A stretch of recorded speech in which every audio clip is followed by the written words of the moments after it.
Miami receiver Carr has taken his name out of the transfer portal.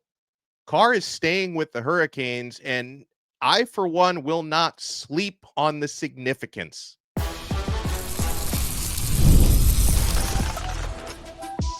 You are Locked On Canes, your daily podcast on the Miami Hurricanes, part of the Locked On Podcast Network, your team every day. I am Alex Dono, University of Miami alumnus, co-host of Locked On ACC, and writer for Canes County at Rivals. And thank you so much to the everydayers for making Locked On Canes your first or your second listen today. We're available free wherever you get your podcasts. We're free on YouTube. We're part of the Locked On Podcast Network, your team every day. On this episode, we'll talk about Cam Ward. It's about to be taken number 1 overall. The significance of that, not only for Ward, for his family, but the significance to the University of Miami and how this is going to help Mario Cristobal down the road for a number of different reasons. We'll talk about number 1 class of 2026 recruit Jackson Cantwell, because a new prediction came out today after our morning episode. It's got him landing at Georgia. What does this mean for Miami? What does it mean for Oregon? Not that any of us care about Oregon, but what does it mean to the U? But let's talk about Carr. So Carr, 4 years of eligibility remaining. He's heading into his second year as a receiver. And early in the transfer portal window in mid-April, shortly after the portal opened, Carr decided to put his name into that portal and test the waters. Okay. Now, after consideration, here on April 24th, Carr has decided to stick with the University of Miami, to withdraw his name from the portal and continue his career in Coral Gables. Now, I know some of you will say, hey, this is a guy whose career resume in college, 1 reception for 8 yards. I started my show saying I'm not going to sleep on the significance of Carr staying at Miami, because, guys, I can give you a number of reasons why this is a really important move for Carr to decide. And, this is not an uncommon thing. We're seeing it happen a lot in this cycle where guys are going to go into the portal and come out of it. It happened with David Stone, the defensive tackle from Oklahoma. We were hoping to get another look at it. It happened. There were a couple of pump fakes in the transfer portal from Gregory Smith III, the safety out of Florida, who's visiting Miami. He was in the portal, then he was out, then he was back in the portal. So Carr doubled back and he stuck with Miami. And first and foremost, guys, receiver is not a position that Miami has an abundance of depth in right now. Okay. I mean, with Nye staying, Miami's got 8 scholarship receivers. I think we'd like that number to be closer to 10. And of course, 8 scholarship receivers, there's not a whole lot of experience in that room, which includes Carr. His experience is limited. But Miami not only needs receivers, they need guys who can play outside receiver. And that's another important factor with Carr. He's got positional versatility, right? He cannot be backed into either corner. He's not strictly an outside guy. He's not strictly a slot guy. He can play both or either. And I think that makes him an important kind of trump card in Kevin Beard, Miami receivers coach's pocket, is being able to use him or develop him at both of those spots. Development, that D word, that's another important factor here because, obviously here on Locked On Canes and in any show that covers college football and college basketball, we talk a lot about the transfer portal, right? But you guys know I'm a really big fan of organic recruiting, of taking players, developing players out of high school. And, I think very highly of Kevin Beard. And I think very highly of Shannon Dawson, Miami's offensive coordinator. And, I know how hard the entire staff worked to recruit Carr out of high school. And, I'm glad he's remaining in the Miami family. And I want to see players like him, players like JoJo Trader, players like Malachi Toney, who's now here as a true freshman, players like Ray Joseph, who's entering his 3rd year. I want these guys that Miami lands out of high school to stick around, get developed. And I want to see these players that I was so excited about when Miami landed them in recruiting to be able to accomplish things on the field at the U. So I think that's another important factor. And then something else with Carr. And, I know Miami's kind of dipping their toe in the pool, looking at guys who are, maybe big time special teams players and returners like Keelan Marion from BYU. We don't know if he's going to pick Miami, but this is someone who's visiting Miami. But when it comes to, looking at your options on guys to return kicks and punts, Carr is another one of those who can check off that box. Like, he has told me to my face that's something he wants to do. He wants to be a special teams returner at Miami. So this gives you another option to compete for spots like that and maybe make some electric plays on special teams. And, we talked last week or 2 weeks ago, whenever it was, I think it was last week when Carr, entered the portal that, we're, hearing, at least from where I sit, because some of you will say, well, he was afraid to compete. That's why he left. I don't believe that was the case, nor do I believe that is the case. Now, I do think Nye, as any player should, wants to know, hey, like, do I have a future here? Can I be part of the plans? Can I be part of the rotation? I think he's got a clearer idea of that now. But, I was told about some things maybe, culturally in Miami, this may not be the place where he wants to live. He's a small town guy. But I would imagine, I know he and JoJo Trader are very tight, that he's probably heard from his close friends within the program. And then another thing to watch, like, this is maybe 4D chess here in the making, because we talked in the morning episode about a linebacker who is in the transfer portal, is visiting Miami, Kamal Bonner, a good young linebacker out of NC State, who is, considering Miami. Linebacker is another position of need for the Hurricanes. Kamal Bonner, and again, I don't know for sure if he's going to end up at Miami, but I think Miami is very much in the mix to land his services. That's a player who went to the same high school in Georgia, Colquitt County, that Carr went to. They're 1 year apart. I think Bonner is 1 year older, but they're close friends. So if you talk about, cultural things and factors, that can make Nye's experience both competitively on the field and off the field better, these are things you also have to look at in the periphery. And, I'm hoping that, over the past week plus, I know Locked On Canes listeners, as I am, are big fans of Carr and his potential, that he's been feeling the love, because, again, Miami needs the depth. Miami needs the opportunity to develop players like this. He's got blazing speed, positional versatility. He can become a factor in Miami's receiving core. I was very relieved, and I'll give credit to InsideTheU.com, because they were the first ones to break this on Thursday morning.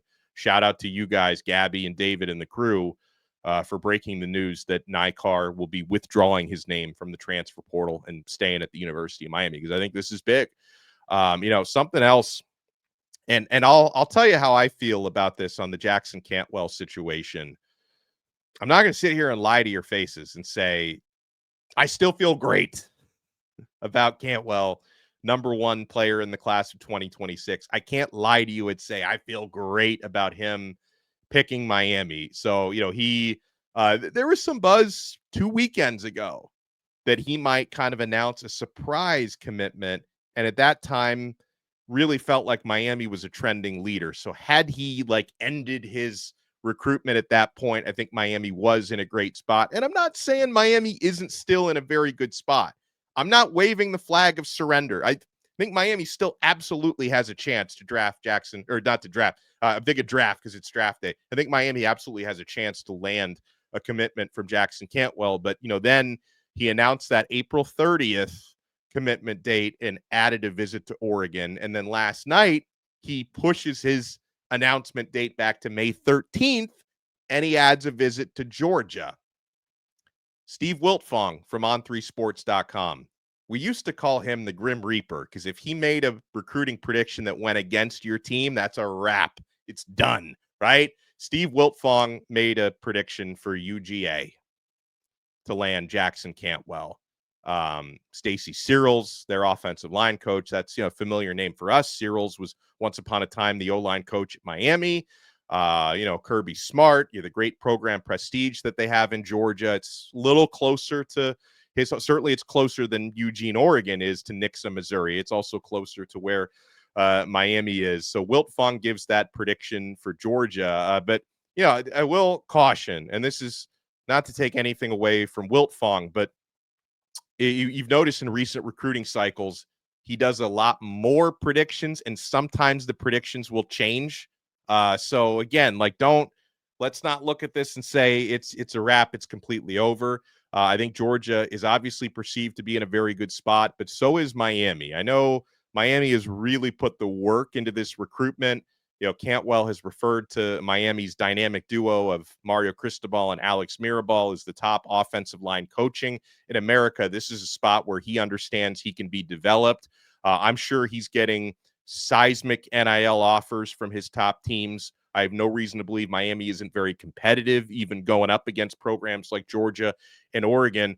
But again, like, all this to say, I'm not going to lie to you and say I feel fantastic about it when Georgia's going to get apparently the final visit before he decides, and that a heavy hitter in this game, like Steve Wiltfong, is putting in a Georgia prediction. Like, I can't feel great about that. And I know Oregon also has to feel pretty crummy about this situation, because Oregon thought they were going to get the last visit and he'll decide right after. Then he adds Georgia again. And by the way, it's not as if Georgia just snuck into this thing. I want to make that clear. Like, Georgia has long been trending at or near the top, right? Miami has been right up there. A lot of folks think that Georgia has actually been trending higher than Oregon ever was. So I'm not saying like Georgia just kind of snuck into this thing. They've been in this thing for the long haul, but adding this extra visit and delaying the decision is really, really big. So this is one of those things. We've got about 3 weeks to go until he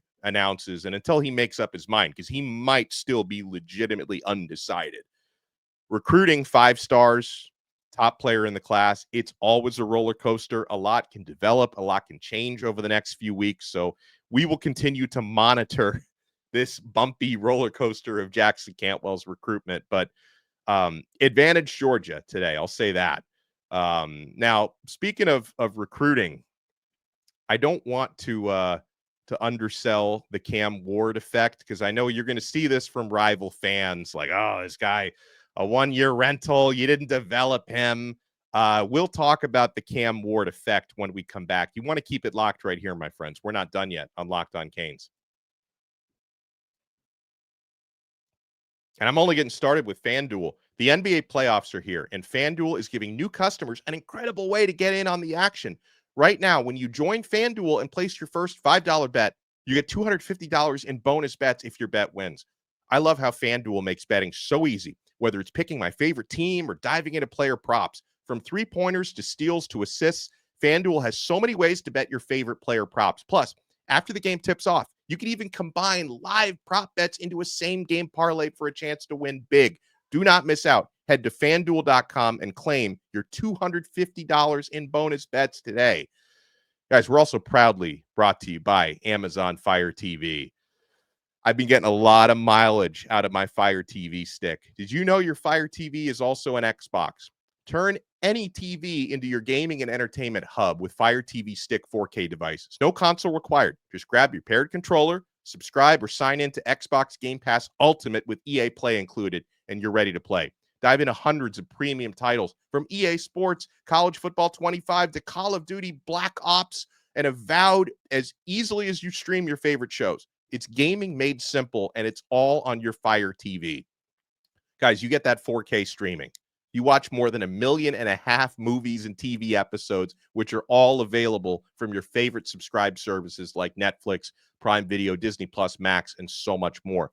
Play high-quality Xbox games at a fraction of the cost of a console. If you already have the console, a Fire TV Stick 4K device is more affordable and easier to travel with, allowing you to take your or your kids' games wherever you want to plug in.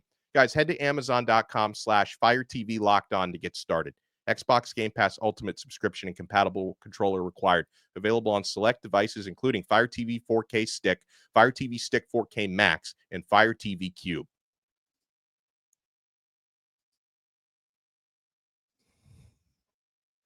Thank you for making Locked On Canes your first listen and your first watch today. We're available free wherever you get your podcasts. We're free on YouTube. We're part of the Locked On Podcast Network, your team every day. It has been an honor to be able to cover and follow the journey, even for a short amount of time, past year of Cam Ward's life, and seeing him cement himself as the first overall pick in the NFL draft. Now, there's a lot of revisionist history being written out there. We've saved the receipts, and I've seen this. Miami fans have saved the receipts because when Cam Ward, January of 2024, when Ward decided to withdraw from the NFL draft last year, which was a great decision, by the way, at that time, when he decided to withdraw from the NFL draft and take his talents to Miami, what were everyone saying? And not just Florida State and Florida fans, Oregon fans, anybody who's got the anti-Mario Cristobal agenda. They were all saying, hold on, this guy wants to improve his draft stock by playing for the quarterback killer? Ah! Good luck, Cam Ward.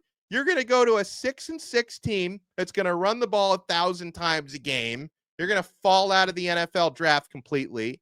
Mario's going to ruin your career. Your numbers are going to go down because he put up, 3,700 and some yards at Washington State. There's no way he'll break 4,000 yards at Miami, right? Not only broke it, he shattered it and shattered touchdown record. He broke every single season passing record at Miami. It was near the top of the nation in every single category.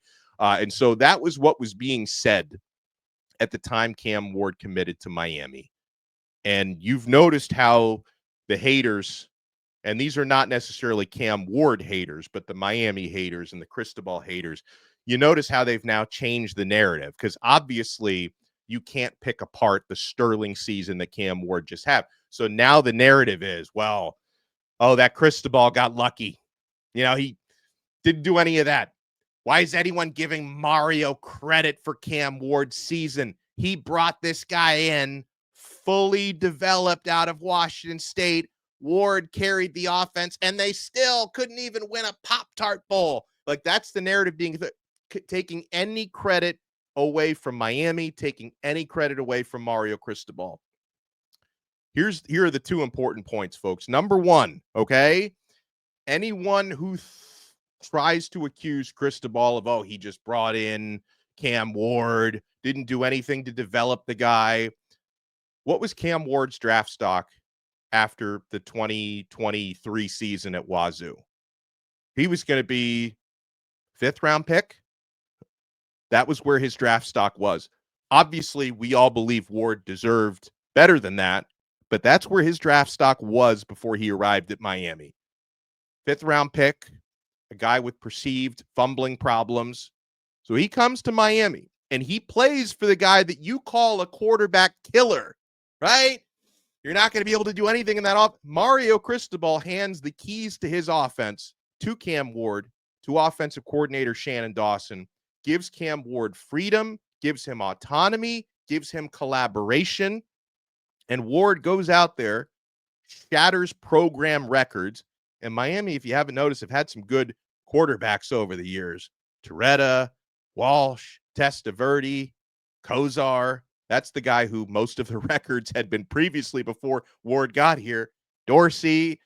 Cam Ward goes out there and has the best single season in Miami Hurricanes history with the alleged quarterback killer as his head coach. So you could take away that narrative. Cristobal was not a quarterback killer. He's about to have a quarterback drafted number 1 overall in the NFL. Okay? So Cam Ward was able to raise his draft stock at Miami in Shannon Dawson's offense on Mario Cristobal's team. And for Mario Cristobal is at the draft tonight, by the way, as he should be. Go celebrate that moment with Cam Ward and his family. Like, they all deserve that. And you guys know I'm a huge fan of Ward's parents. They are amazing people, Calvin and Patrice. And as a parent myself, I have so much respect for what it takes to raise a successful child and a grounded child and a kind, child and a hardworking child. I don't want to refer to him as he's not a child, and he was once a child. Now he's a man, okay? But just to be able to raise someone the way that they did, I have so much respect for the Ward family. And yeah, I mean, Mario Cristobal can pump his chest now and say, I just had a quarterback taken number 1 overall. I mean, had Justin Herbert a few years back, 6th overall pick, not too shabby. we've got the number 1 overall pick in the draft. And yeah, that's something Mario Cristobal is able to and should flex on the recruiting trail, in the transfer portal trail. Hey, you want to come here, develop, raise your profile, raise your draft stock, improve. I mentioned Ward had that fumbling reputation when he came in from Wazoo, did not have a fumbling problem whatsoever at Miami, was able to clean up that part of his game with Shannon Dawson's tutelage and everything that came with that. And I'm not saying Shannon Dawson made Cam Ward. That's not what I'm saying. So don't misquote me and take it out of context and aggregate that. I'm not saying that, but I am giving Shannon Dawson so much credit for designing and manipulating an offense to fit Cam Ward's strengths and giving Cam Ward so much autonomy within that offense to make it his own. That deserves credit. Being able to collaborate with a special player like that, that deserves credit. And for Mario Cristobal, the alleged quarterback killer, to let all of that happen and transpire, he deserves credit for that as well. So, yeah, I'm not saying Miami made Cam Ward, but I am saying that Miami helped Cam Ward get better, cement his draft stock, and that experience was mutually beneficial for both sides. Miami absolutely benefited from having Cam Ward as their starting quarterback for a year, and Cam Ward absolutely benefited from his Miami experience, from a potential 5th-round pick to number 1 overall. And that's not even talking about the hard work and the alpha mentality that got Cam Ward to this point. I mean, a natural-born leader. First time I watched him practice, and I saw him jawing with his teammates, jawing with the defensive guys, and it's like, when we talk about Ward talking trash, nothing mean-spirited about it. Like, he's not some bully or some jerk, but, Ward is always running his mouth, motivating, engaging with his teammates, earning their respect. It really is a beautiful thing, and Tennessee Titans fans are about to, find out what a special guy this is, and the amount of respect he commands from his coaches and his teammates. He's going to be a great leader, and even as a rookie, first year in the NFL, he's going to carry himself like a 5th or 6th year guy, because that's who Cam Ward is, and I'm excited to watch him. I'm a Miami Dolphin fan for life, for good and for bad, better and for worse. It's been a lot of bad times, but I'm going to have a soft spot for the Tennessee Titans because, my favorite player in the NFL, that's going to be Cam Ward. I'm going to have a soft spot for Tennessee. Want to thank everyone so much for making Locked On Canes your first listen and your first watch today, and your second listen, your second watch. Smash that like button, subscribe. Welcome back, Carr. Feels like you never left. Congratulations, Cam Ward. Congratulations, Calvin, Patrice, the entire family. We'll talk to everyone next time on another episode of Locked On Canes. We are part of the awesome Locked On Podcast Network, your team every day.